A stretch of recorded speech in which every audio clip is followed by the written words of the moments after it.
City news తెలుగుకి స్వాగతం. ఈనాటి వార్తా విశేషాలు. కేంద్ర వార్షిక బడ్జెట్ 2025-26 ని కేంద్ర ఆర్థిక మంత్రి నిర్మలా సీతారామన్ లోక్సభలో ప్రవేశపెట్టారు.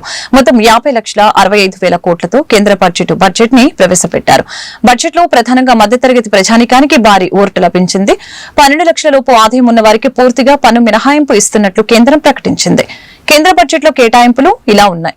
రక్షణ శాఖకు 4,91,732 కోట్లు, గ్రామీణాభివృద్ధికి 2,66,817 కోట్లు, హోంశాఖకి 2,33,211 కోట్లు, వ్యవసాయ అనుబంధ రంగానికి 1,71,437 కోట్లు, విద్య 1,28,650 కోట్లు, ఆరోగ్య 98,311 కోట్లు, పట్టణాభివృద్ధి 96,777 కోట్లు, ఐటీ టెలికాం 95,298 కోట్లు, విద్యుత్ 81,174 కోట్లు, వాణిజ్య పరిశ్రమలు 65,553 కోట్లు, సామాజిక సంక్షేమం 60,052 కోట్లు, వైజ్ఞానిక విభాగాలకి 55,679 కోట్లు కేటాయించారు. అదేవిధంగా కేంద్ర ప్రభుత్వం అదిరిపోయే శుభవార్త చెప్పింది.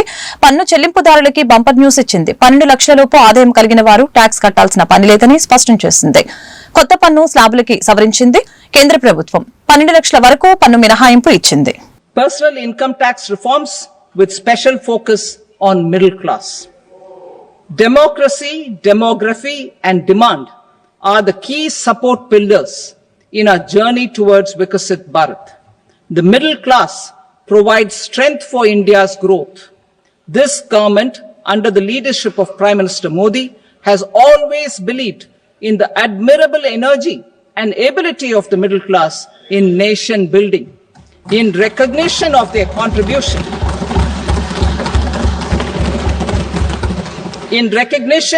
contribution, we have periodically reduced their tax burden.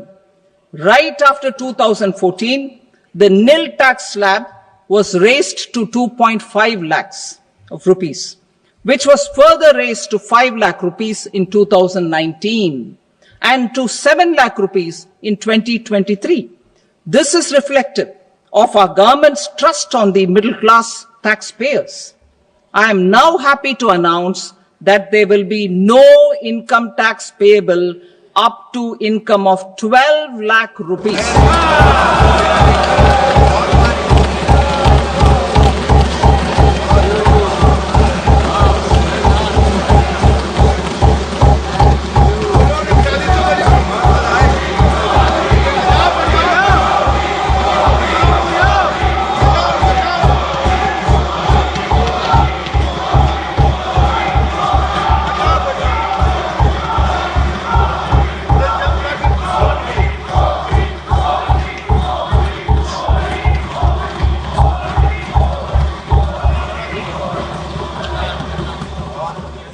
So, average income of 1 lakh per month other than the special rate income such as capital gains under the new regime.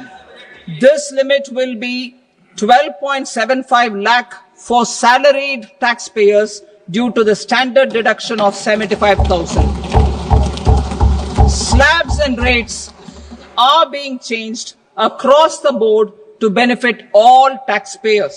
The new structure will substantially reduce the taxes. కేంద్ర budget లో 12 లక్షల వరకు ఆదాయ పన్ను మినహాయింపు ఇవ్వడం చారిత్రాత్మకమని కేంద్ర మంత్రి రామ్మోహన్ నాయుడు తెలిపారు. ఈ తరహా నిర్ణయం గతంలో ఎప్పుడూ తీసుకోలేదని చెప్పారు. దీంతో మధ్య తరగతికి మరింత ప్రయోజనం కలుగుతుందని అన్నారు. ఈ నిర్ణయం పార్టీలకు అతీతంగా ప్రతి ఒక్కరు కూడా హర్షించాల్సిన విషయమేనని తెలిపారు. బడ్జెట్ పై ఏపీకి చెందిన కూటమి ఎంపీలు నిర్వహించిన మీడియా సమావేశంలో రామ్మోహన్ నాయుడు మాట్లాడారు. మన ముఖ్యమంత్రి వర్యులు చంద్రబాబు నాయుడు గారి తాలూకా ప్రభావం కూడా ఈ బడ్జెట్ మీద ఉందని స్పష్టంగా మనం అందరం తెలియజేసుకోవచ్చు. గత 7 నెలలుగా కేంద్ర ప్రభుత్వంతో సంప్రదింపులు చేసి రాష్ట్రానికి ఉన్నటువంటి సమస్యలన్నీ కూడా తెలియజేసి ఎన్డీఏ ప్రభుత్వం రాష్ట్రంలో కేంద్రంలో ఒక డబుల్ ఇంజిన్ సర్కార్ మోడ్లో ముందుకు నడిస్తే దాని ఫలితాలు ఏ రకంగా ఉంటాయనేది అనేక సందర్భాల్లో 7 నెలల్లో చూపించడం జరిగింది. దానికి ఇంకా ముందుకు నడిపిస్తూ మిగిలినటువంటి కూడా రాష్ట్రానికి సంబంధించినటువంటి సమస్యలు ఏవైతే ఉన్నాయో దానికి ఒక పరిష్కారం ఈ కేంద్ర బడ్జెట్ ద్వారా ఇచ్చే విధంగా కొన్ని కార్యక్రమాలు కూడా పెట్టడం చాలా ఆనందదాయకమని కూడా ఈ సందర్భంగా తెలియజేస్తున్నాను. స్పష్టంగా చెప్పడం జరిగింది 2028 వరకు ఈ యొక్క జల్ జీవన్ మిషన్ ను కూడా ఎక్స్టెండ్ చేస్తామని, దాని తాలూకా బెనిఫిట్ మన ఆంధ్రప్రదేశ్ రాష్ట్రానికే దక్కబోతుందని తెలియజేస్తున్నాను. అయితే ఇలాంటి ఎన్నో కార్యక్రమాలు దేశ స్థాయిలో జరిగినటువంటి కార్యక్రమాల్లో ఆంధ్రప్రదేశ్ రాష్ట్రానికి ఖచ్చితంగా సముచితమైనటువంటి న్యాయం చేసే విధంగా మరి మేము కానీ, అలాగే మంత్రి గారు పెమ్మసాని గారు కానీ, అలాగే చాలా మంది ఎంపీలు ఈరోజు ఒక టీం వర్క్ కింద తెలుగుదేశం, జనసేన కూడా ఇక్కడ పనిచేస్తున్నాం. అందరం కూడా కూలంకుషంగా బడ్జెట్ అంతా కూడా ఫుల్ ఫ్లెడ్జ్డ్ గా స్టడీ చేసి ఎంతవరకు మన ఆంధ్రప్రదేశ్ రాష్ట్రానికి నిధులు గాని, స్కీమ్స్ గాని తీసుకొని రాగలమో చంద్రబాబు నాయుడు గారి తాలూకా గైడెన్స్ తో ఖచ్చితంగా అధిక శాతం మన ఆంధ్రప్రదేశ్ రాష్ట్రానికి తీసుకొని రావడానికి మేమందరం కూడా కృషి చేస్తామని కూడా తెలియజేస్తున్నాం. మనకి పోలవరం గురించి ప్రస్తావించి నిధులు కేటాయించారు. అలాగే అమరావతికి సంబంధించి సుమారు 15,000 కోట్ల రూపాయలు, తద్వారా ఎన్టీఆర్ పెన్షన్ భరోసా పంపిణీ కార్యక్రమం బాపట్ల జిల్లా చెరుకుపల్లి మండల పంచాయతీ గ్రామం నందు ఈ రోజు ఫిబ్రవరి 1వ తారీఖున ఎన్టీఆర్ పెన్షన్ భరోసా పంపిణీ కార్యక్రమాన్ని చేపట్టారు. ప్రతి లబ్దిదారు ఇంటికి వెళ్లి లబ్దిదారుని కంటి ఐరిష్ ఆధారంగా పెన్షన్ పంపిణీ చేయడం జరిగింది. గత ప్రభుత్వంలో ప్రతి నెల పెన్షన్ తీసుకునే పక్షంలో 2వ నెల ఇవ్వడం జరిగేదని అన్నారు. కానీ కూటమి ప్రభుత్వంలో 2 నెలలకు ఒకసారి, 3 నెలలకు ఒకసారి పెన్షన్ తీసుకునే అవకాశం కల్పించడం జరిగిందని మండల తెలుగుదేశం నాయకులు తెలియజేశారు.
రేపటి నుంచి వీడియో తీసుకుంటాం.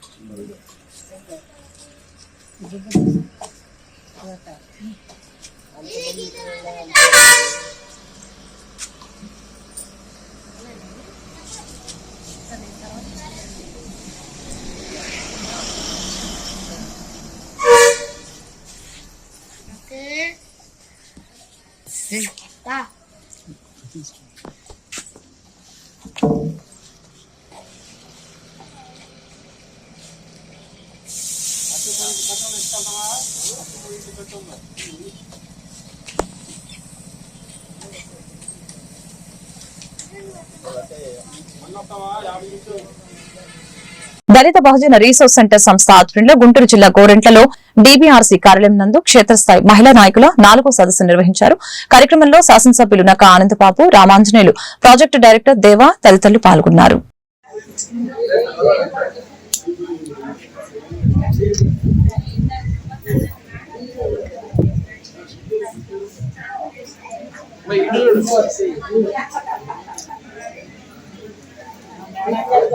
శరత్ కుమార్ గారు మాట్లాడవలసిందిగా కోరుచున్నాను.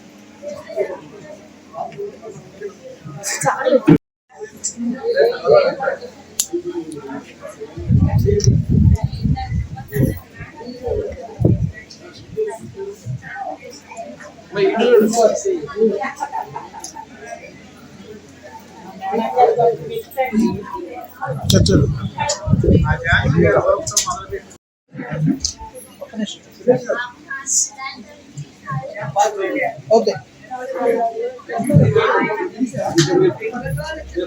ఉమ్మడి కృష్ణా గుంటూరు ఎమ్మెల్సీ ఎన్నికల నేపథ్యంలో ఫిబ్రవరి 1 నుంచి ఫిబ్రవరి 28 వరకు ఎలక్షన్ కోడ్ అమల్లో ఉన్నందువలన 30 పోలీస్ యాక్ట్ ని అమలు పరచడం జరుగుతుందని, బహిరంగ సభలు, సమావేశాలు ర్యాలీగా నిషేధించడమైందని చెప్పారు.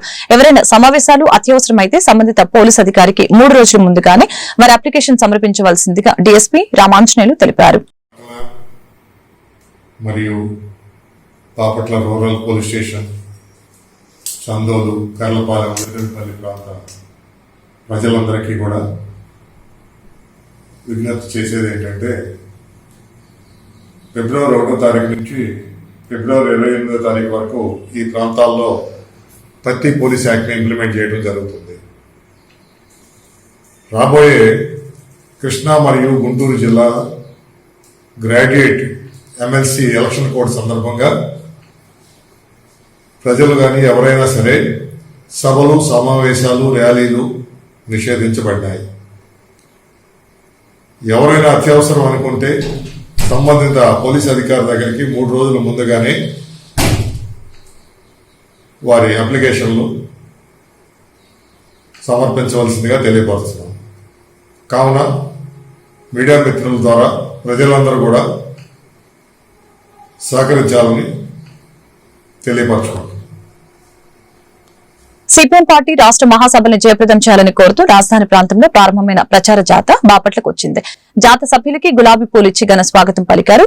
తొలుత పాత బస్టాండ్ సెంటర్లోని కామ్రేడ్ చివుకుల శేషాశాస్త్రి స్థూపానికి పూలమాలలు వేసి నివాళులర్పించారు. అనంతరం పాత బస్టాండ్ సెంటర్లో సభ జరిగింది. ఈ సందర్భంగా రాష్ట్ర నాయకులు వై నేతాజీ మీడియాతో మాట్లాడారు. ఆయన ఆ స్టీల్ ప్లాంట్ కి ఇనుప ఖనిజం ఇవ్వాలి అని చెప్పేసి చంద్రబాబు నాయుడు రికమెండేషన్ చేశారు. కేంద్ర ప్రభుత్వం ఆమోదించేసింది. విధంగా విశాఖ స్టీల్ ప్లాంట్ పట్ల ఈ ప్రభుత్వానికి చిత్తశుద్ధి ఉందా అనేటువంటిది ఈ ఘటన బట్టి రుజువు అవుతా ఉన్నటువంటి పరిస్థితి.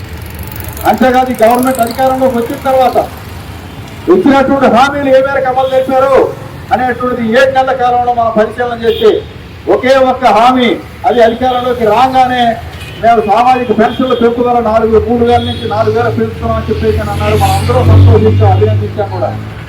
ఆ తర్వాత మిగిలినటువంటి వాటన్నిటి గురించి ఏమిటి, పిల్లలు చదువుకునేటువంటి వాళ్ళకి ఇంట్లో అనేక మంది పిల్లలు ఉంటే ఒక్కడికే ఇస్తున్నాడు జగన్.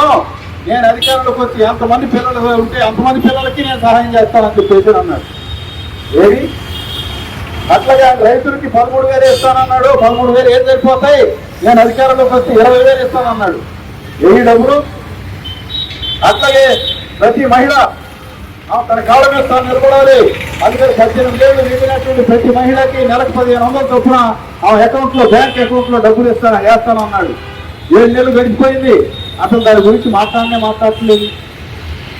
అట్లా నిరుద్యోగులకి 20 లక్షల ఉద్యోగాలు కల్పిస్తామని చెప్పేసి అన్నారు.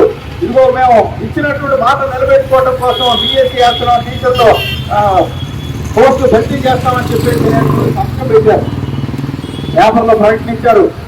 జనం అంతా పెద్ద ఎత్తున అప్లికేషన్ పెట్టుకున్నారు. పరీక్ష తేదీ ఎప్పుడు ఇంతవరకు తేల్చరు. మరి పరీక్ష ఎప్పుడు పెడతారో తేల్చకపోతే అసలు టీచర్ల ఉద్యోగాలు ఎప్పుడు భర్తీ చేసేటువంటిది అని చెప్పేసి జరుగుతుంది. ఉద్యోగాలు ఇవ్వలేనటువంటి వాళ్ళందరికీ కూడా నిరుద్యోగ భృతి ఇస్తాం, నెలకు 3,000 అన్నారు. ఏది ఇంతవరకు ఒక్కళ్ళకు కూడా ఆ రకమైనటువంటి ఊసి లేదు.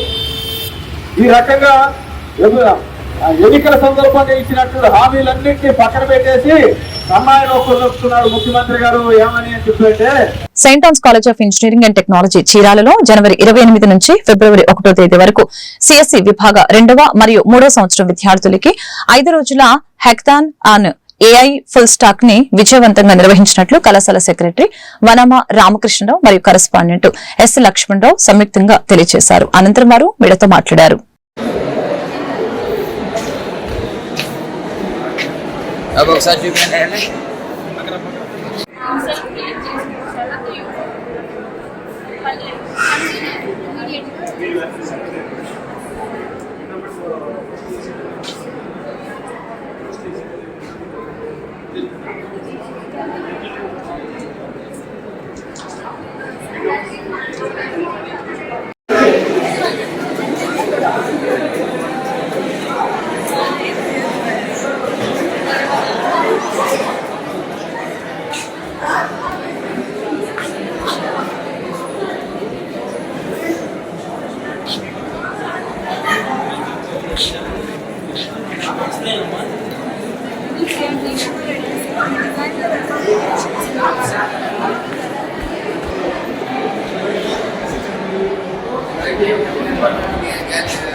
of name, visionary for skills.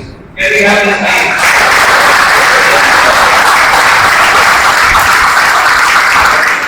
There ought to be more than like this. I said, I will be connected like this.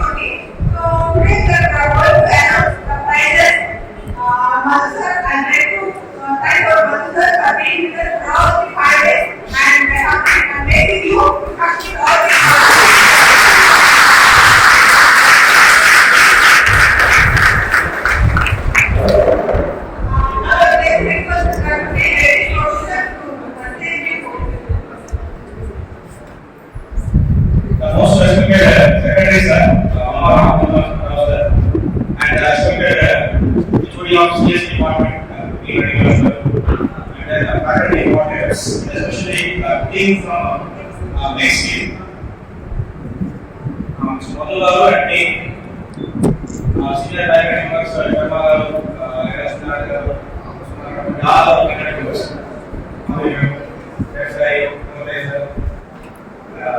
and five districts.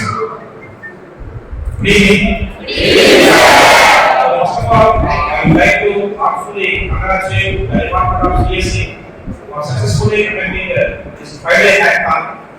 ఈ నెల 27వ తేదీన జరగనున్న గ్రాడ్యుయేట్ ఎమ్మెల్సీ ఎన్నికలకు సంబంధించి పోలింగ్ కేంద్రాలను శనివారం తహసీల్దార్ బండి నిర్మల పరిశీలించారు. ఈ సందర్భంగా ఆమె మీడియాతో మాట్లాడారు.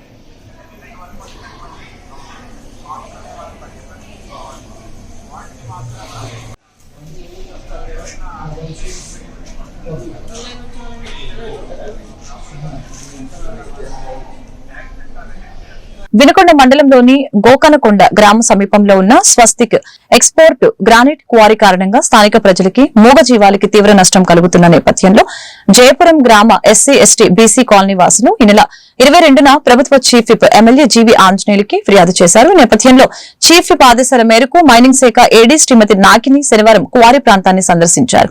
విచారణ చేపట్టారు. స్థానిక ప్రజలు తమ ప్రాణాలని ముప్పుగా మారిన ఈ గ్రానైట్ క్వారీని తక్షణమే మూసివేయాలని డిమాండ్ చేశారు.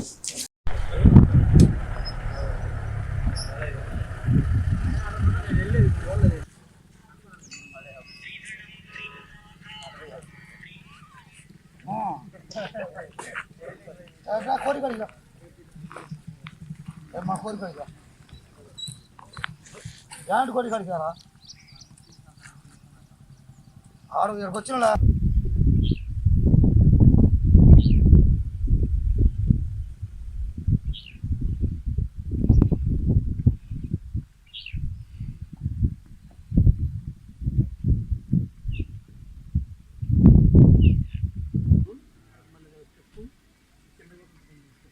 క్లియర్ చేసుకొని మళ్ళీ మూవ్ చేశారు.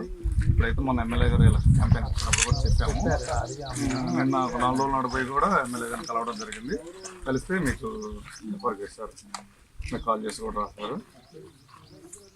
బీసీలు ఎస్సీలు ఎక్కువ కాబట్టి వాళ్ళంతా తిరగడం అందా వీళ్ళంతా మేమేనా ఇక్కడ ఫొటోస్ అయితే సేమ్ ఫొటోస్ పెట్టాము. మాత్రం మ్యాటర్ ఒకటే పెట్టాము. 2 చేయమన్నారు. 2 వచ్చేసి మా గ్రామం ప్రాంతంలో శివార్లో ఉన్నటువంటి జయపురం కాలనీ దగ్గర నిర్వహిస్తున్నటువంటి క్వారీ వల్ల గ్రామంలో ఉన్నటువంటి ఎస్సీ కాలనీలో ఉన్నటువంటి బీసీ కాలనీలో ఉన్నటువంటి ప్రజలు చాలా ఇబ్బందులు గురవుతున్నారండి.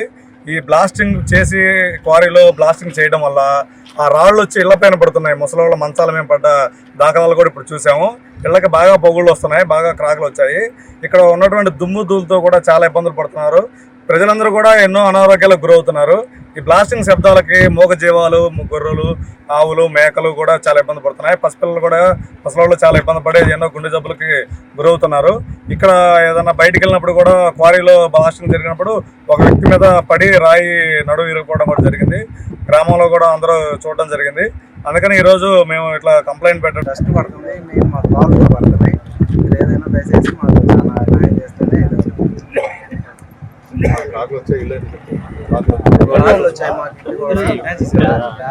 బ్లాస్టింగ్ జరిగినప్పుడు వస్తున్నాయి. బ్లాస్టింగ్ జరిగినప్పుడు చాలా క్రాకులు వస్తున్నాయి. ఇళ్లలోకి పడిపోతున్నాయి. ఎప్పుడు పడితే అప్పుడు చేస్తున్నారు బ్లాస్టింగ్. మా పిల్లలు అందరూ ఇబ్బంది పడుతున్నారు. ఏదైనా దయచేసి ఈ క్వారీ మూస్తేనే మాకు చాలా ఇది ఉంది.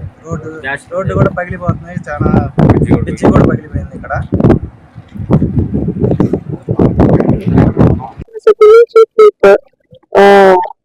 గారు మరియు గ్రామ ప్రజలు ఇచ్చిన కంప్లైంట్ ఆధారంగా రిప్రజెంటేషన్ ఆధారంగా చేసుకుని ఈ వినుకొండలోని గోకులకొండ విలేజ్ స్వస్తిక్ ఎక్స్పోర్ట్స్ అనే గ్రానైట్ క్వారీని ఇన్స్పెక్షన్ చేయడం జరిగింది.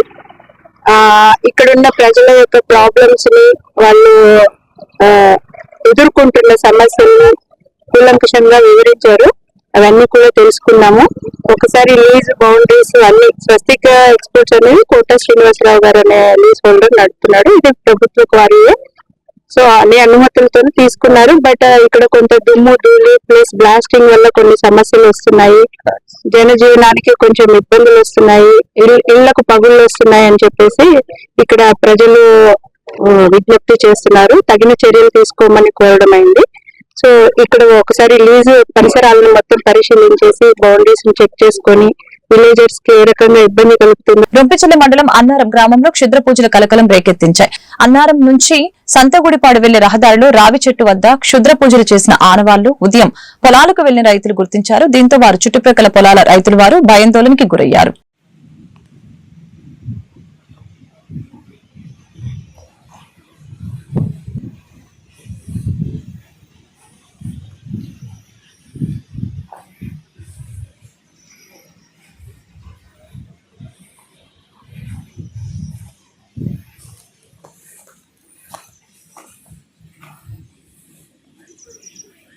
ఈ వార్తలు ఇంతటితో సమాప్తం. మరొక బులెటిన్ మళ్ళీ కలుద్దాం.